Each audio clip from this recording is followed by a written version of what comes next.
नमस्कार। एस्ट्रोबोध में आप सब लोगों का स्वागत है। आज हम एक नए विषय के साथ चर्चा करेंगे। आज का विषय है शिक्षा। शिक्षा मतलब जो हम पहले भी मैं इस बारे में कई बार बात कर चुकी हूँ। शिक्षा और विदेश बात कर चुकी हूँ।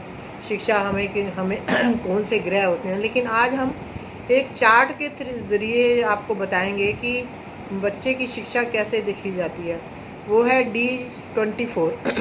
D24 से हम व्यक्ति की शिक्षा को देखेंगे कि वो कैसी रहेगी, अच्छी रहेगी या अच्छी नहीं रहेगी। जैसे कि आपको सबको पता है, एक राशि 30 अंश की होती है और D24 के हिसाब से 30 अंश के 24 हिस्से किए जाते हैं, जो कि 1 डिग्री 15 अंश के आते हैं।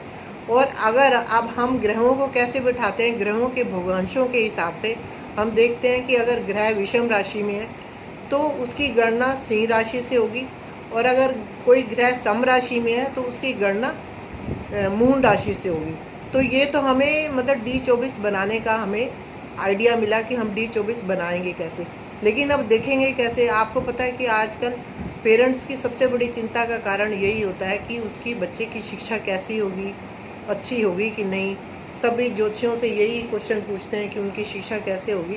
तो हम ये देखेंगे कि एक शिक्षा औपचारिक शिक्षा होती है, जो कि शुरू में 10th और 12th तक होती है, और दूसरी होती है जो उच्च शिक्षा होती है, जो कि 12th के बाद BA की होती है, या कोई किसी फील्ड में, इंजीनियरिंग फील्ड में डॉक्टरी बनने के लिए, या CA बनने के लिए, या IAS बनने के लिए होती है। तो ये सब हम देख सकते हैं। तो हम ये नहीं कह सकते कि हम शिक्षा को हम D24 से देखेंगे और ये देखेंगे कि भाई शिक्षा सिर्फ यही नहीं है कि स्कूल जाएगा और डिग्री हासिल करेगा तो वही शिक्षा है। कई बार हमने बड़े महारथियों को देखा है ऐसे, जो कि औपचारिक भी उनकी शिक्षा नहीं होती, लेकिन वो बिजनेस में बहुत माहिर होते हैं। तो उसका मतलब, उसका रीज़न ये है कि जो भी पढ़ाई है या कोई भी व्यावसायिक प्रक्रिया है, उसको लगातार उसको करना पड़ता है, उस पर शोध करना पड़ता है, उसमें लगातार अपने आप को लिप्त रखना पड़ता है, तभी बंदा जाके व्यवसाय के क्षेत्र में सफल होता है। तो आज हम इसी बात की चर्चा करेंगे कि व्यक्ति की शिक्षा कैसे होगी। देखो, कुंडली में 12 भाव होते हैं, है ना, सबको पता है। पहला भाव जो है ना, उसका लगन, जो कि उसका अपना लगन है, जिससे ये पता चलता है कि व्यक्ति जो है ना, उसका इंटरेस्ट किस में होगा। एक बली लगन बताता है कि व्यक्ति का इंटरेस्ट किस में होगा, वो कौन सी क्षेत्र में शिक्षा प्राप्त करेगा और उस लगन पे किन ग्रहों की दृष्टि है या युति है, इसका देखा जाएगा। दूसरा भाव हमारा धन का भाव होता है, लेकिन उससे हमें पता लगता है कि परिवार जो है बच्चे की शिक्षा के लिए कितना पैसा खर्च कर सकता है, उसमें मतलब शिक्षा के लिए वो पैसा खर्च कर सकता है नहीं। कई लाख बच्चे बहुत गरीब होते हैं, उनके जो परिवार है वो अफोर्ड नहीं कर सकते शिक्षा के लिए। तीसरा भाव होता है कि बच्चे का इंटरेस्ट किस चीज़ में है, वो किस चीज़ में जाएगा, उसके लिए वो उतना प्रयत्न करेगा कि नहीं करेगा। वो तीसरे भाव से, तीसरे भाव में बैठे ग्रहों से देखा जाता है कि उसकी शिक्षा कैसी होगी। चौथा भाव हमारा सुख का भाव है कि जो शिक्षा ग्रहण करेगा उससे उसको इन द लॉन्ग रन सुख मिलेगा कि नहीं मिलेगा। ठीक है। पंचम भाव जो होता है वो हमारा जो है ये दिखाता है कि हमारी बुद्धिमत्ता और हमारा दिमाग जो हमारी इंटरेस्ट था उसको कितना चैनलाइज करेगा। पांचवा भाव ये दिखाता है। और छठा भाव हमारी प्रतियोगिता का दिखाता है। छठे भाव में बैठे ग्रह हमें कंपटीशन की हमारी भावना दिखाते हैं कि हम कितना compete करके आगे बढ़ेंगे। सातवां भाव है कि वो विद्यार्थियों का आपस में सहयोग दिखाता है, उनकी सहपाठियों के साथ सहयोग होता है, वो सातवां भाव दिखाता है। आठवां भाव जो होता है वो ये दिखाता है कि गुप्त चीज़ें, कि व्यक्ति अगर शिक्षा प्राप्त कर रहा तो साथ में कोई गुप्त काम तो नहीं कर रहा। हो सकता है कि वो सुबह कोई और काम करता हो, रात को बैठ के शिक्षा करता हो, वो पढ़ाई करता हो।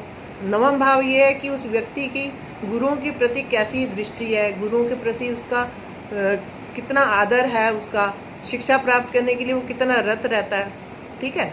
और 10वां भाव हमें ये दिखाता है कि वो पढ़ाई करते करते कौन सी एक्टिविटीज़ करता है, उसको किस चीज़ में इंटरेस्ट आता है ना। और 11वां भाव ये है कि उसको लाभ मतलब उसको शिक्षा से जो पुरस्कार मिलते हैं या शील्ड मिलती हैं या उसको और अन्य तरह की ट्रॉफीज़ मिलती हैं, तो वो 11वें भाव से देखा जाता है। 12वां भाव ये बताता है कि वो शिक्षा घर से दूर पढ़ेगा कि नहीं, या विदेश में जाके पढ़ेगा, या विदेशी शिक्षा को ग्रहण करेगा, या विदेश में व्यय करेगा शिक्षा के ऊपर। तो ये 12वां भाव की हमें बताया। अब हम एनालाइज करने पे आ जाते हैं कि भाई हमारी शिक्षा होगी कैसे। देखो, एक बलि लगन और बलि लग्नेश जो है ना, वो व्यक्ति को बताता है कि वो किस क्षेत्र में जाएगा, ठीक है। और दूसरी बात है कि बलि ग्रह, अगर कुंडली में कोई बलि ग्रह है तो वो भी बताते हैं कि वो किस फील्ड में जाएगा। लेकिन अगर बलि ग्रह नहीं है, कोई भी बलि ग्रह नहीं है, तो किसी भी ग्रह की लग्न लग्नेश से युति है या दृष्टि है, तो वो बताएंगे कि उसकी शिक्षा कैसी होगी। और चौथी बात ये है जो हम बताना चाहते हैं कि अगर शुभ ग्रह होते हैं तो वो नॉन टेक्निकल एजुकेशन देते हैं व्यक्ति को। और जो मेलेफिक प्लैनेट्स होते हैं, ये तो सभी जानते हैं मेलेफिक्स कौन से होते हैं, राहु केतु मंगल शनि, ये जो है ना टेक्निकल एजुकेशन देते हैं। और अगर दोनों ग्रह आ जाएं शिक्षा के लिए तो वो मिली जुली एजुकेशन देते हैं, ठीक है। फिर उसके बाद हम पंचम भाव देखते हैं और पंचमेश देखते हैं। पंचम से पंचम नवम भाव है, नवम भाव और नवमेश देखते हैं। उनकी परिस्थिति क्या, उनकी स्थिति कुंडली में कैसी है, वो भी शिक्षा का योग बताते हैं। तो फिर छठी भाव ये है, जो छठा पॉइंट ये है कि अगर कुंडली में राजयोग है या धन योग है तो वो उच्च शिक्षा प्राप्त करेगा ही करेगा, ठीक है। और फिर अगला पॉइंट जो ये है वो ये है कि हम ये देखते हैं कि तृतीय भाव, नवम भाव और 12वां भाव, हम इसको देखते हैं कि व्यक्ति अगर इन तीनों का आपस में कनेक्शन है, लगन लग्नेश से है, तो व्यक्ति घर से दूर शिक्षा प्राप्त करेगा, या उसको शिक्षा प्राप्त करने में उसकी यात्राएं होंगी, यात्रा करके वो शिक्षा को प्राप्त करेगा। नेक्स्ट पॉइंट ये है कि हम D24 में दशम भाव को देखते हैं, दशम भाव को, दशमेश को देखते हैं। दशमेश की स्थिति से हम जान सकते हैं कि वो क्या व्यवसाय करेगा या नौकरी करेगा। बुध की स्थिति देखते हैं क्योंकि व्यवसाय का कारक बुध भी है, तो दशमेश की बुध से युति है या नहीं है, तो ये हम देखते हैं कि वो कैसे, मतलब उसका नौकरी में उसकी इंक्लिनेशन होगी या वो व्यवसाय करेगा। उसके बाद हम ये देखते हैं कि लगन लग्नेश या लगन भाव राहु केतु अक्ष में तो नहीं है, या पंचम भाव राहु केतु अक्ष में तो नहीं है। अगर पंचम भाव राहु केतु अक्ष में है या लगन राहु केतु अक्ष में है और इसके साथ ही दशाएं भी राहु की मिल जाती हैं बच्चे को, तो उसकी औपचारिक शिक्षा, जो शुरू की शिक्षा होती है, जो 10वीं 12वीं की शिक्षा होती है, उसमें ज़रूर व्यवधान आएगा। और दूसरी बात, अष्टम भाव हम ये देखते हैं कि व्यक्ति का अगर इस शिक्षा में रुकावट आ रही है या कोई व्यवधान आ रहा है, तो वो अष्टम भाव से हम व्यवधान को भी देखते हैं कि अगर पंचम भाव, पंचमेश अष्टम भाव में बैठा है, ठीक है, मेलेफिक प्लैनेट्स की उनके ऊपर दृष्टि है, तो कहीं ना कहीं उस व्यक्ति की शिक्षा रुक जाती है। लेकिन यही अगर पंचम भाव में केतु बैठा है और गुरु की दृष्टि है, तो उसकी शिक्षा भी अच्छी होती है, वो शोध कार्य करता है और अच्छी, मतलब कंपटीशन में भी वो पार्टिसिपेट कर सकता है। तो हमने आज इस बारे में खूब अच्छी चर्चा की, शिक्षा के बारे में। मुझे मतलब मैं आशा करती हूँ कि आपको मैंने जो आज आपको बताया वो आपको पसंद आएगा। इसी के साथ मैं आज इस विषय की चर्चा को बंद करती हूँ। जल्दी ही हम एक नए टॉपिक के साथ मिलेंगे, तब के लिए नमस्कार।